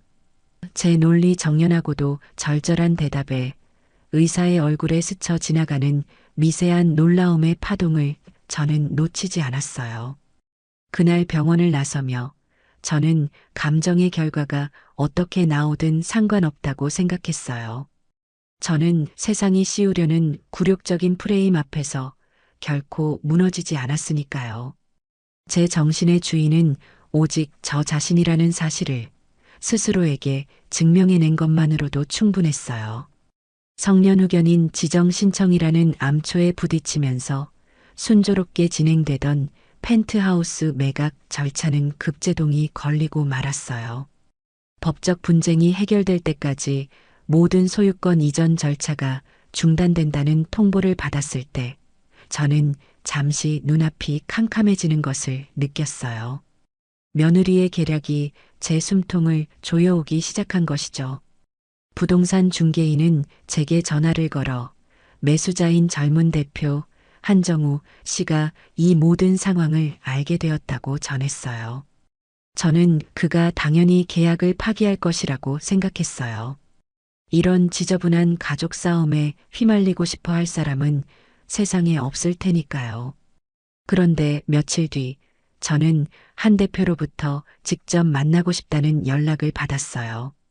약속 장소인 조용한 호텔 찻집에 먼저 도착한 저는 불안한 마음으로 그를 기다렸어요. 잠시 후 훤칠한 키에 반듯한 인상의 한 대표가 제 앞에 나타나 정중하게 고개를 숙였어요. 그는 자리에 앉자마자 단도직입적으로 말했어요. 김영자 여사님, 먼저 이런 복잡한 상황에 처하신 것에 대해 심심한 위로의 말씀을 전합니다.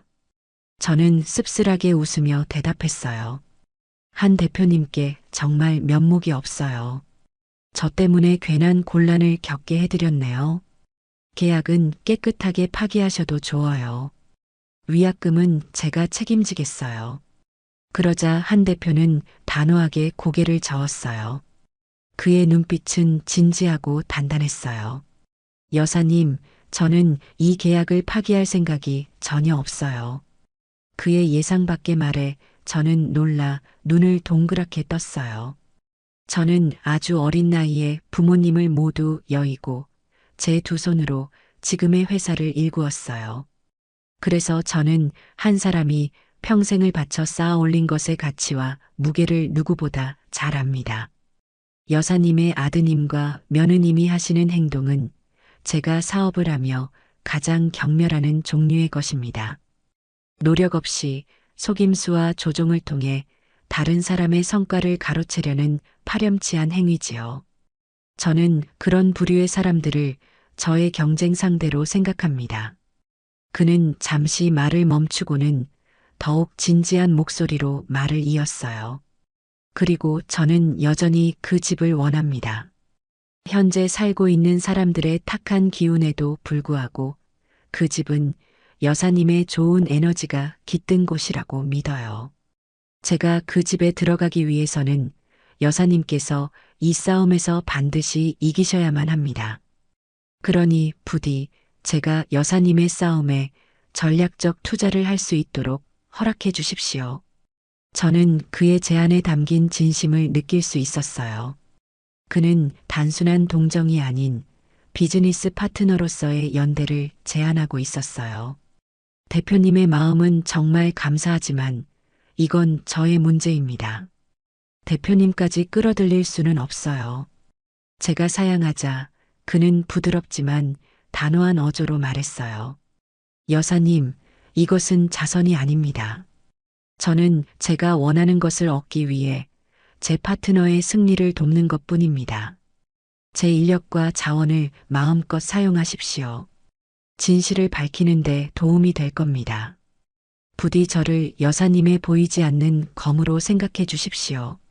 저는 더 이상 그의 제안을 거절할 수 없었어요.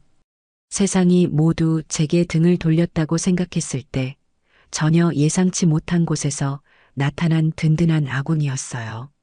며칠 뒤 한 대표는 제게 한 사람을 소개해 주었어요.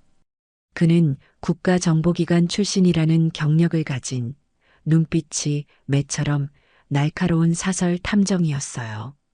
우리는 최 변호사의 사무실에서 그를 만났어요.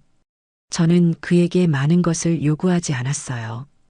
오직 한 가지 목표만을 제시했어요. 제 며느리 구지은이라는 사람의 모든 것을 알아봐 주십시오. 저는 이 모든 소동이 단순히 펜트하우스라는 재산에 대한 탐욕 때문만은 아니라고 생각합니다. 자신의 시어머니를 정신병자로 몰면서까지 무언가를 얻으려 한다면 그 뒤에는 반드시 더 절박하고 추악한 비밀이 숨어 있을 겁니다. 그가면 뒤에 숨겨진 진짜 얼굴을 찾아주세요.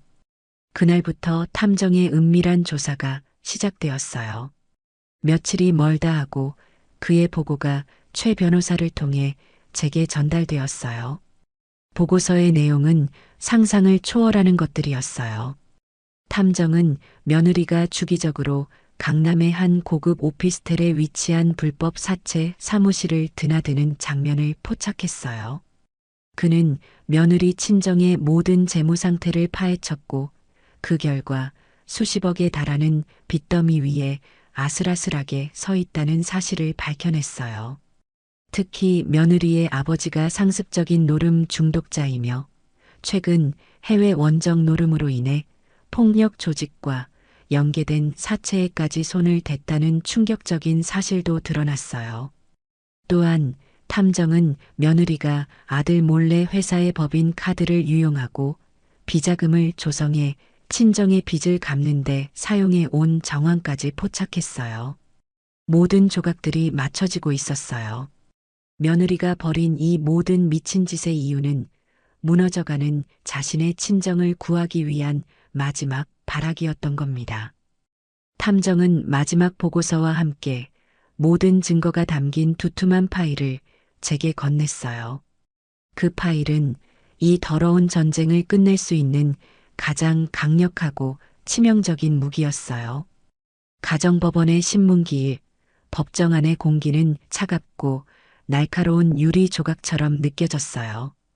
저는 제 인생의 승패를 가를 결전의 날을 맞아 흔들림 없는 모습을 보이기 위해 짙은 회색 정장을 단정하게 차려입었어요. 제 맞은편 원고석에는 마치 비극의 주인공이라도 된 듯 슬픈 표정을 연기하는 며느리와 영혼이 빠져나간 사람처럼 창백한 얼굴로 바닥만 내려다보는 아들 민식이가 앉아 있었어요. 저와 눈이 마주칠까 두려워 고개조차 들지 못하는 아들의 모습에 제 가슴 한쪽이 시리게 아려왔어요. 먼저 원고 측의 공격이 시작되었어요. 며느리의 악마 같은 변호사는 능숙한 연기자처럼 법정을 자신의 무대로 만들기 시작했어요. 그는 먼저 며느리가 포섭해둔 저의 옛 이웃들을 증인으로 내세웠어요. 그들은 하나같이 예전보다 확실히 기억력이 안 좋아지신 것 같았다거나 가끔 엉뚱한 말씀을 하실 때가 있었다는 식의 애매하고 악의적인 증언들을 늘어놓았어요. 이어서 변호사는 제가 최근 몇 달간 사용한 신용카드 내역서를 거대한 증거 자료처럼 제출하며 저의 비정상적인 과소비를 부각시켰어요. 그리고 마침내 그는 아들 민식이를 증인석으로 불러냈어요. 아들이 무거운 발걸음으로 증인석에 앉는 순간 법정 안의 모든 이목이 그에게로 쏠렸어요. 증인 김민식 씨, 변호사는 동정심을 자아내는 목소리로 물었어요. 증인은 아들로서 현재 어머님이신 김영자 여사께서 스스로의 재산을 관리하고 중요한 법적 결정을 내릴 만한 온전한 판단 능력을 갖추고 계시다고 생각하십니까? 아들은 한참 동안 입술만 달싹였어요. 차마 제 얼굴을 쳐다보지 못하고 떨리는 목소리로 간신히 대답했어요. 저의 어머니는 평생 고생만 하셨어요. 요즘 들어 부쩍 기력도 없으시고 예전 같지 않으신 게 사실입니다. 저는 그저 어머니가 더 이상 상처받거나 나쁜 사람들에게 이용당하지 않으셨으면 하는 마음뿐입니다. 아들의 그 위선적인 증언은 제 심장에 박힌 칼날을 더욱 깊숙이 후벼 파는 듯 했어요. 그렇게 원고 측의 추악한 연극이 끝나고 마침내 우리의 반격이 시작되었어요. 제 변호사인 최 변호사는 얼음처럼 차가운 표정으로 자리에서 일어났어요. 그녀의 첫 번째 무기는 정신 감정 결과 보고서였어요. 재판장님, 피고 김영자 여사에 대한 법원 지정 전문의의 정신 감정 결과 보고서를 제출합니다. 보고서의 최종 결론은 피고는 우수한 인지 능력을 보유하고 있으며 자신의 법적 행위에 대한 의미와 결과를 판단할 능력이 충분함입니다. 최 변호사는 보고서의 내용을 또렷하게 읽어내려갔고 방청석에서는 나지막한 술렁임이 일었어요. 이어서 그녀는 저의 문화센터 친구들을 증인으로 불러 제가 얼마나 논리적이고 명석하게 토론에 참여하며 지적인 활동을 즐기고 있는지를 생생하게 증언하도록 했어요. 원고 측이 만들어낸 정신 나간 노인이라는 프레임에 균열이 가기 시작하자 최 변호사는 마침내 결정적인 한 방을 날렸어요. 재판장님, 이제 우리는 이 사건의 본질을 들여다보아야 합니다. 과연 원고들은 정말로 어머니를 걱정해서 이 소송을 제기한 것일까요? 아니면 그 뒤에 상상조차 할 수 없는 추악한 탐욕이 숨겨져 있는 것일까요? 그녀의 말과 함께 탐정이 수집한 모든 증거 자료들이 법정에 제출되기 시작했어요. 며느리 친정의 수십억대 부채 증명서, 며느리가 아들 몰래 회사 자금을 횡령한 내역, 사채업자와의 채무 관계를 증명하는 서류들. 증거가 하나씩 공개될 때마다 재판장의 미간에는 깊은 주름이 새겨졌고 며느리의 얼굴은 새하얗게 질려갔어요. 그리고 마침내 최후의 일격이 가해졌어요. 최 변호사는 법정의 스피커를 통해 하나의 녹음 파일을 재생했어요. 그것은 탐정이 입수한 며느리 지은이와 그녀의 남동생이 나눈 통화 내용이었어요. 스피커를 통해 교양 있는 며느리의 가면을 벗어던진 지은이의 천박하고 노골적인 목소리가 법정 전체에 울려 퍼졌어요. 그러니까 조금만 더 버티라고. 그 늙은이만 금치산자로 만들어버리면 내가 모든 재산관리 권한을 갖게 된다고. 아버지 노른 빚은 물론이고 우리 평생 먹고 살 돈까지 다 해결할 수 있단 말이야. 김민식은? 그 멍청이는 그냥 내가 시키는 대로 도장이나 찍는 기계일 뿐이니까 신경 꺼. 그 목소리가 울려 퍼지는 순간 법정은 그대로 얼어붙었어요.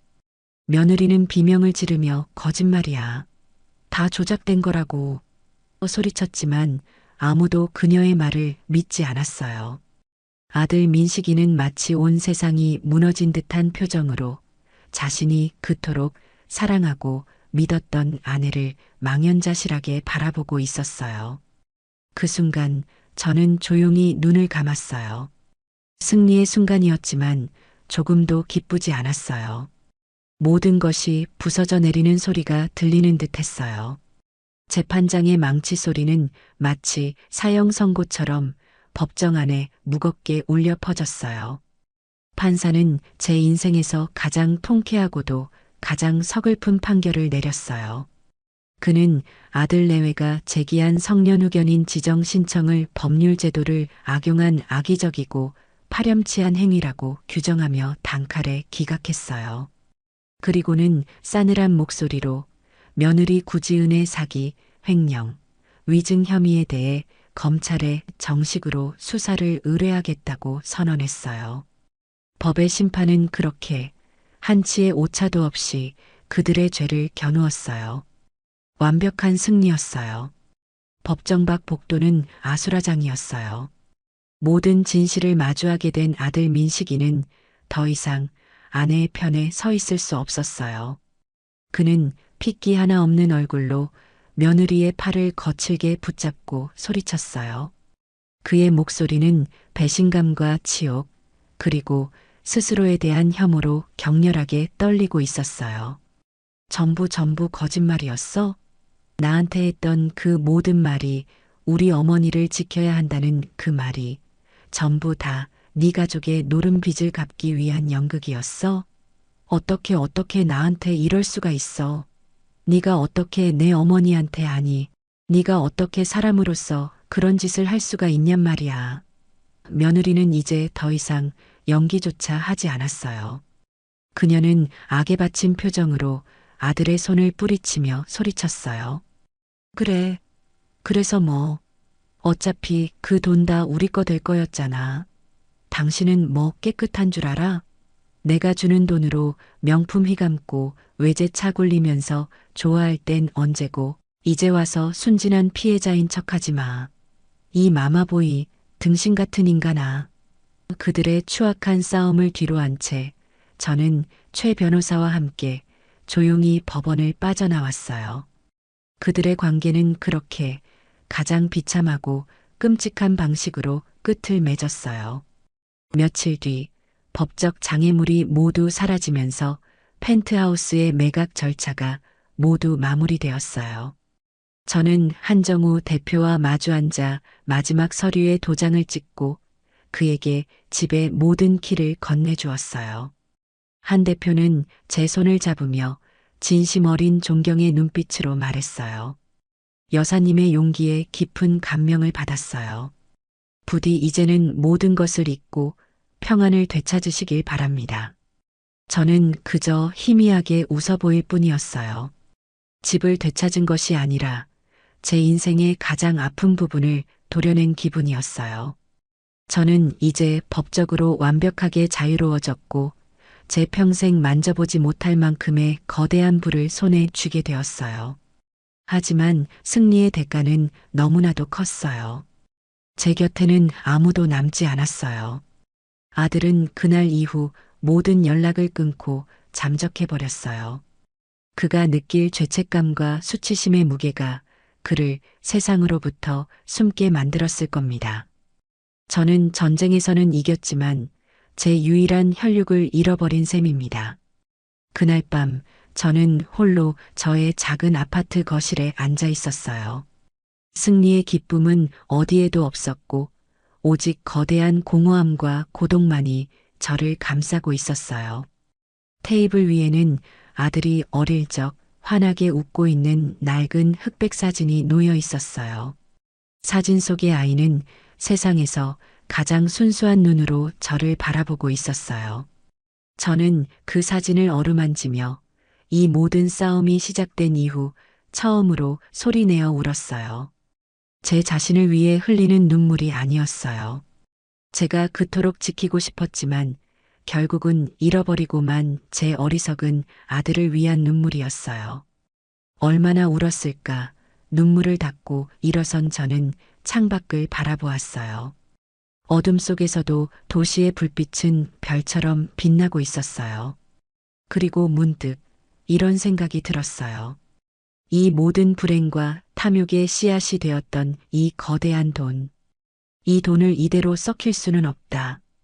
이 추악한 진흙탕 속에서 아주 작더라도 의미 있는 꽃 한 송이를 피워내야만 한다. 저는 자리에서 일어나 제 휴대폰을 들었어요. 그리고 최 변호사에게 전화를 걸었어요. 제 목소리는 아직 눈물에 젖어 있었지만 그 어느 때보다 단단하고 분명했어요. 최 변호사님, 저와 의논할 일이 있어요. 저는 재단을 하나 만들고 싶어요. 이 돈으로 세상에 기댈 곳 하나 없는 젊은이들에게 기회를 주는 일을 시작하고 싶어요. 그것은 파괴의 끝에서 제가 내딛는 창조를 향한 첫걸음이었어요.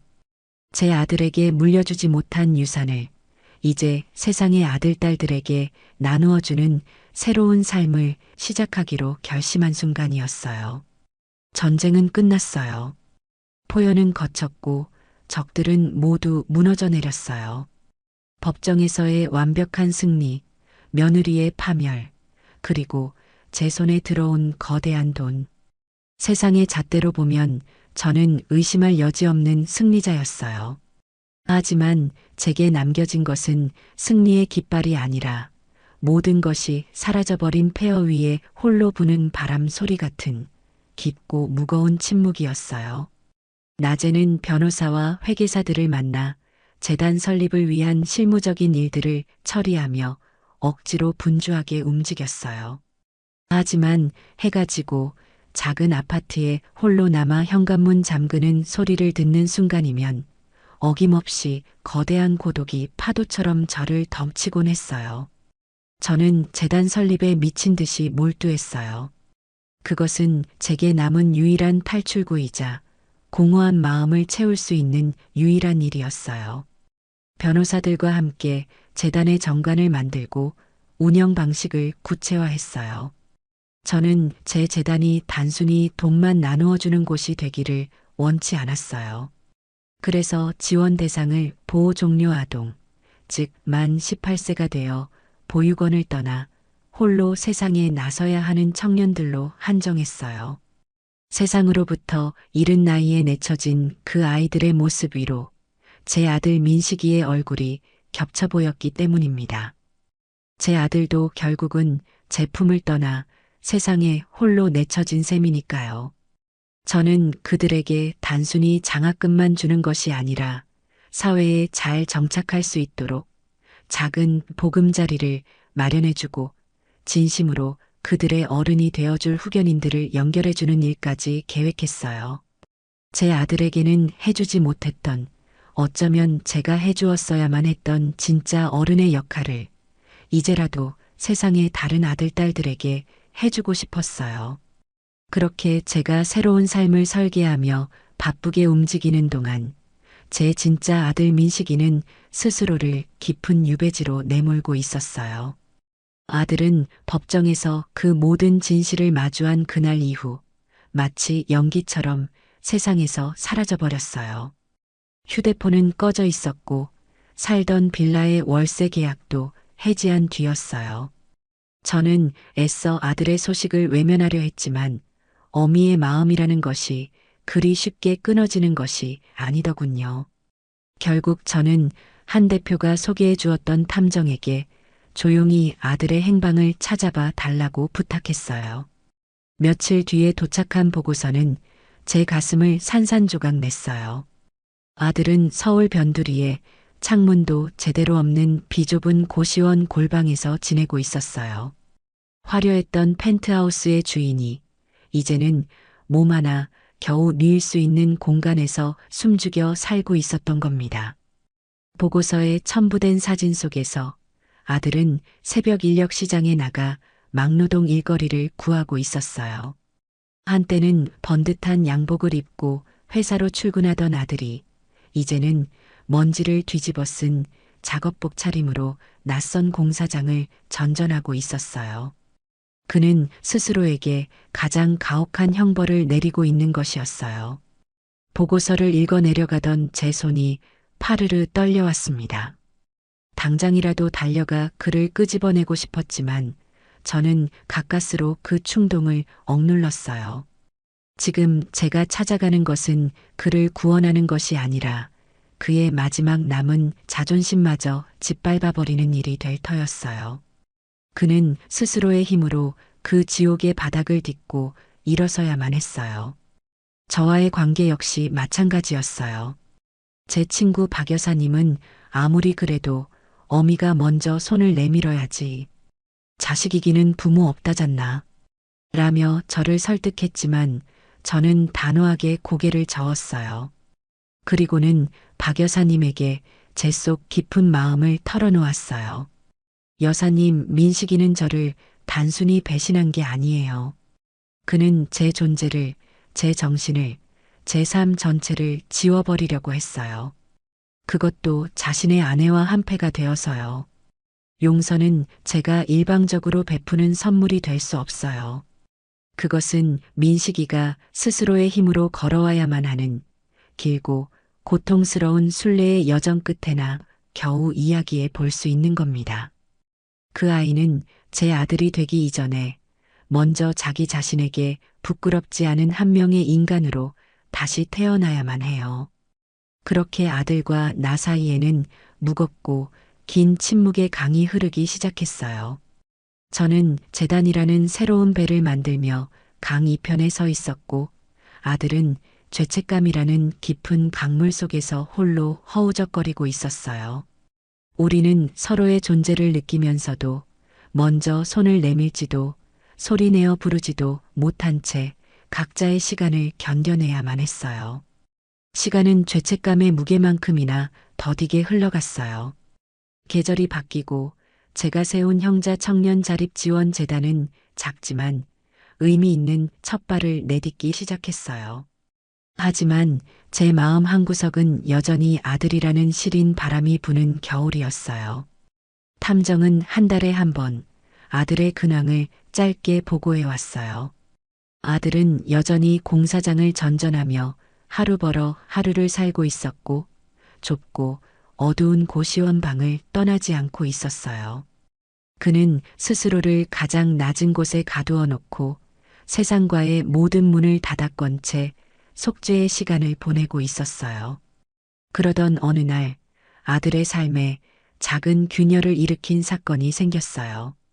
그날도 아들은 이른 새벽 인력시장에서 배정받은 한 신축 아파트의 건설 현장에서 땀을 흘리고 있었다고 합니다. 점심시간이 되어 동료 인부들과 함께 구석에 쭈그려 앉아 컵라면으로 끼니를 때우고 있을 때였어요. 옆에 앉아있던 앳된 얼굴의 청년이 아들에게 말을 걸어왔어요. 아저씨는 어쩌다 이런 일 하세요? 전 대학 등록금 벌려고 휴학하고 나왔는데 정말 힘드네요. 아들은 아무 대답도 하지 않았지만 청년은 제풀의 신이나 자신의 이야기를 늘어놓았다고 해요. 그래도 전 운이 좋은 편이에요. 얼마 전에 형자재단이라는 곳에서 장학생으로 뽑혔거든요. 보육원 나와서 막막했는데 월세 보증금도 지원해주고 멘토 선생님도 연결해줘서 얼마나 든든한지 몰라요. 그래서 더 열심히 살아야죠. 형자재단이라는 말을 듣는 순간 아들은 손에 들고 있던 컵라면 그릇을 떨어뜨릴 뻔했다고 합니다. 그는 차마 그 재단을 세운 사람이 자신의 어머니라는 말을 할 수 없었어요. 청년은 해맑게 웃으며 말을 이었어요. 그 재단 세우신 할머니가 아주 대단한 분이래요. 자식한테 배신당하고 재산을 다 뺏길 뻔했는데 그걸 다 되찾아서 저희처럼 어려운 애들 돕는데 쓰시는 거다고.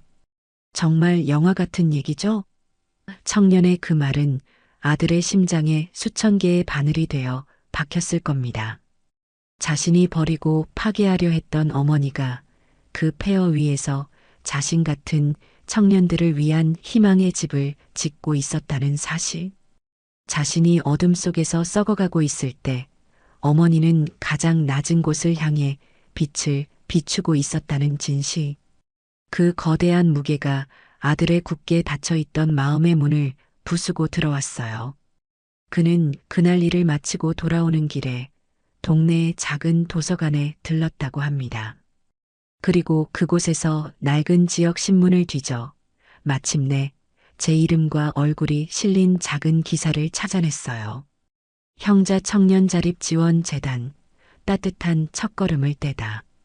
기사 속에 저는 예전보다 조금 더 늙고 수척해 보였지만 그 어떤 때보다도 단단하고 평온한 미소를 짓고 있었어요. 아들은 그 사진을 한참 동안이나 바라보다가 소리 없이 눈물을 쏟아냈다고 합니다. 그날 이후 아들은 며칠 동안 일을 나가지 못했어요.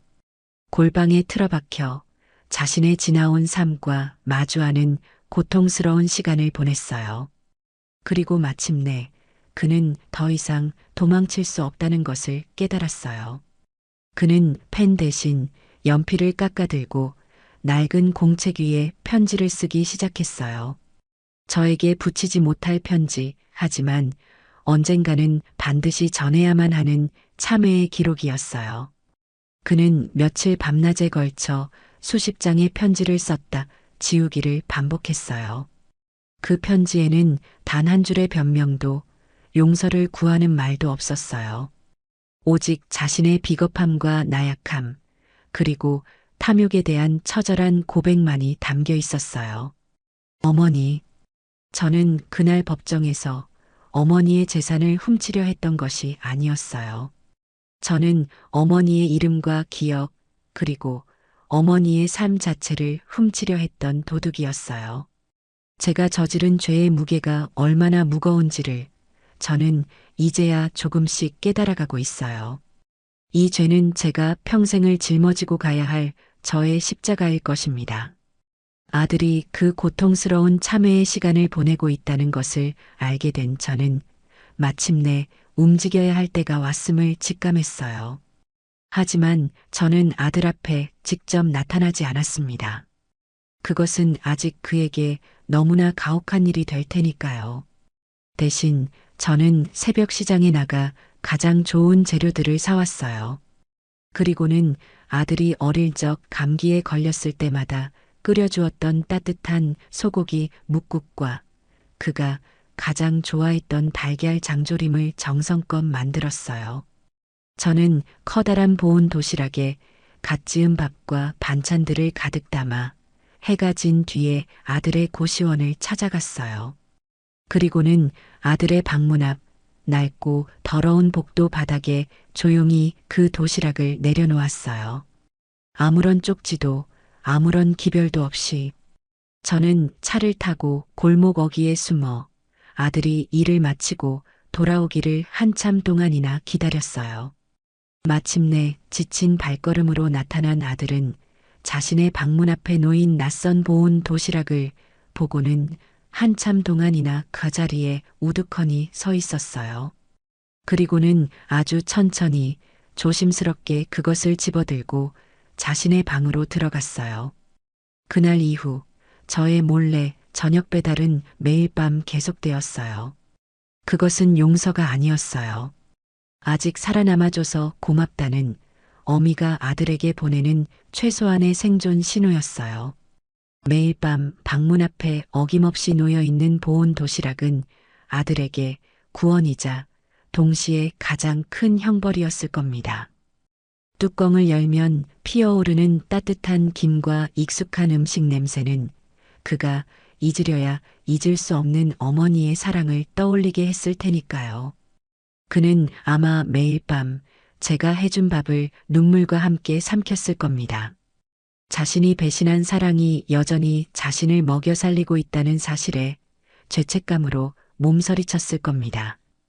하지만 그 따뜻한 밥은 하루하루 그의 꺼져가던 삶의 의지를 다시 지펴 올리는 불씨가 되어 주었어요. 그는 다시 공사장에 나갔고 예전보다 더 묵묵히, 더 열심히 땀을 흘렸어요. 제 밥을 먹을 자격이라도 얻으려는 듯이. 그렇게 한 달이라는 시간이 흘렀을 때 아들은 마침내 용기를 냈어요. 그는 더 이상 숨어 있을 수만은 없다고 결심했어요. 하지만 차마 제 집으로 찾아올 엄두는 내지 못했어요. 대신 그는 수소문 끝에 제가 운영하는 재단의 작은 사무실을 찾아왔어요.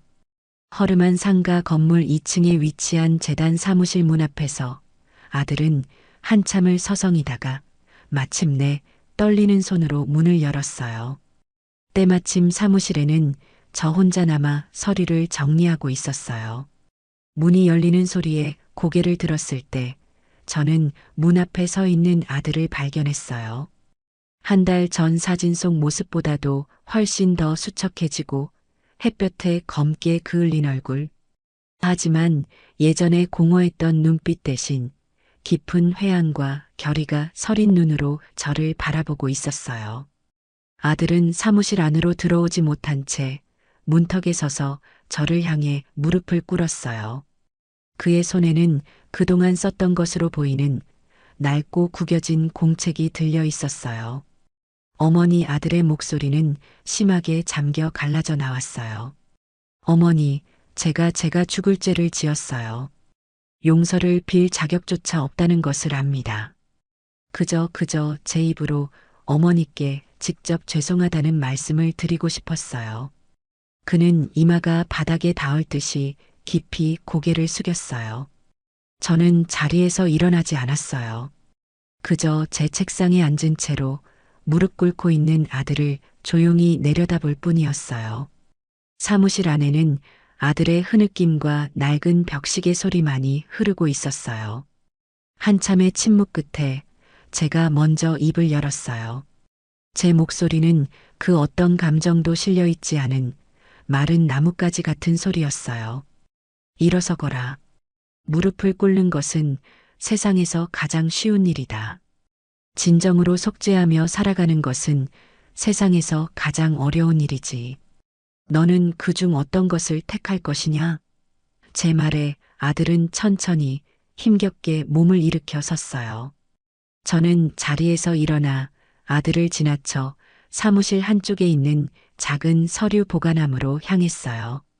그리고 그에게 재단의 회계장부와 장학생 아이들이 보내온 감사 편지들을 꺼내 보여주었어요.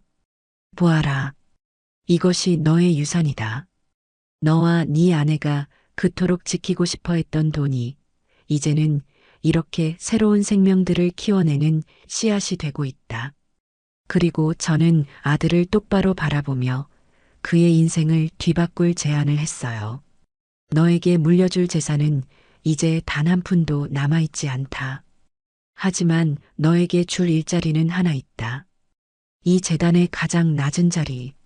전화 응대를 하고 사무실 바닥을 쓸고 아이들에게 필요한 물품을 배달하는 그런 허들의 일이다. 월급도 아주 적을 것이다. 너는 더 이상 내 아들로서가 아닌 이 재단의 직원으로서 너 자신이 버렸던 그 돈의 가치를 매일같이 확인하며 살아가게 될 것이다. 이것이 내가 너에게 줄 수 있는 유일한 기회이자 네가 걸어야 할 유일한 속죄의 길이다. 하겠느냐? 제 제안에 아들은 잠시 말을 잃고 저를 바라보았어요. 그의 눈동자가 심하게 흔들렸어요. 그리고 이내 그의 눈에서 굵은 눈물방울이 뚝뚝 떨어져 내리기 시작했어요. 그것은 후회의 눈물도 슬픔의 눈물도 아니었어요. 구원의 기회를 얻은 자의 뜨거운 감사의 눈물이었어요. 아들은 고개를 숙인 채 어린아이처럼 목 놓아 울며 몇 번이고 고개를 끄덕였어요. 그날 펜트하우스의 주인이었던 제 아들은 제 작은 재단 사무실의 가장 낮은 곳에서 자신의 잃어버린 인생을 되찾기 위한 첫걸음을 내디뎠어요. 그날 이후 재단 사무실은 아들의 새로운 세상이 되었습니다. 계절이 2번 바뀌는 동안 아들은 단 하루도 불평 없이 자신의 자리를 묵묵히 지켰어요. 그는 새벽같이 출근해 사무실의 모든 창문을 열어 환기를 시키고 밤늦게까지 남아 후원자들에게 보낼 감사 편지를 손으로 직접 썼어요. 다른 직원들 앞에서 그는 결코 저를 어머니라고 부르지 않았어요. 항상 이사장님이라는 극존칭을 사용하며 공과 사를 엄격하게 구분했어요. 우리의 관계는 더 이상 예전 같은 살가운 모자 관계가 아니었어요. 대신 같은 목표를 향해 나아가는 동료이자 서로의 삶을 묵묵히 지켜보는 조용한 관찰자로서의 새로운 관계가 형성되고 있었어요. 그러던 어느 봄날 저희 재단의 첫 번째 장학금 수여식이 열렸어요. 화려한 호텔 연회장이 아닌 재단 사무실 옆에 작은 회의실을 빌려 소박하게 치러진 행사였어요. 20명 남짓한 장학생 아이들의 얼굴에는 긴장감과 설렘이 가득했어요. 저는 단상에 올라 제가 직접 쓴 축사를 읽어내려갔어요. 사랑하는 우리 청년 여러분, 저는 오늘 여러분에게 돈을 주는 것이 아닙니다. 저는 여러분에게 2번째 기회의 씨앗을 선물하고 싶어요. 인생이라는 밭은 때로 아주 척박하고 가혹하지만 그럼에도 불구하고 우리는 그곳에 희망의 씨앗을 심는 것을 멈추어선 안 됩니다. 저는 축사를 읽는 내내 행사장 맨 뒷자리에서 묵묵히 서서 아이들을 바라보고 있는 아들을 의식하고 있었어요. 제 연설이 끝날 무렵 저와 아들의 눈이 허공에서 마주쳤어요. 아들은 저를 향해 아주 희미하지만 진심 어린 미소를 지어 보였어요. 그 미소 안에는 존경과 감사 그리고 스스로에 대한 작은 자부심이 담겨 있었어요. 저 또한 조용한 미소로 화답했어요. 그날 저녁 저는 아들에게 전화를 걸어 오늘 수고 많았다. 저녁이나 같이 먹자. 고 말했어요. 아들은 잠시 망설이는 듯 했지만 이내 낮은 목소리로 알겠다고 대답했어요. 저희가 마주 앉은 곳은 화려한 레스토랑이 아닌 제 작은 아파트의 소박한 식탁이었어요. 저는 아들이 가장 좋아하던 구수한 된장찌개를 끓이고 하얀 쌀밥과 몇 가지 나물 반찬을 차렸어요. 우리는 한참 동안 아무 말 없이 식사에만 집중했어요. 하지만 그 침묵은 더 이상 어색하거나 불편하지 않았어요. 오히려 서로의 노고를 위로하고 조용한 연대를 확인하는 따뜻한 침묵이었어요. 식사를 마치고 아들은 설거지를 하겠다며 부엌으로 향했어요. 저는 그런 아들의 넓어진 등을 가만히 바라보다가 조심스럽게 입을 열었어요. 민식아. 제 부름에 아들의 어깨가 살짝 굳어지는 것이 느껴졌어요. 이 재단은 언젠가는 네가 맡아야 할 곳이다. 아들은 하던 일을 멈추고 저를 돌아보았어요. 그의 눈에는 당혹감이 서려 있었어요. 어머니, 저는 그런 자격이 없어요. 자격은 누가 주는 것이 아니야. 스스로 만들어 나가는 것이지. 저는 자리에서 일어나 아들에게 다가가 그의 손을 따뜻하게 잡아주었어요. 나는 너에게 돈이나 명예를 물려주고 싶은 것이 아니다. 나는 너에게 목적을 물려주고 싶다. 다른 사람을 돕는 삶이 주는 기쁨과 세상을 조금 더 나은 곳으로 만드는 보람이라는 돈으로는 결코 살 수 없는 진짜 유산을 말이다. 펜트하우스는 너를 가두는 높은 감옥이었지만 이 작은 재단은 너와 세상의 영혼을 위한 따뜻한 집이 되어줄 게다. 제 말에 아들의 눈시울이 붉어졌어요. 그는 더 이상 아무 말도 하지 않았어요. 그저 고개를 끄덕이며 제 손을 마주 잡아줄 뿐이었어요.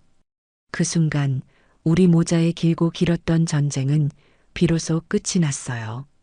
우리의 관계는 결코 예전으로 돌아갈 수 없을 겁니다. 상처는 희미해질 수는 있어도 완전히 사라지지는 않으니까요.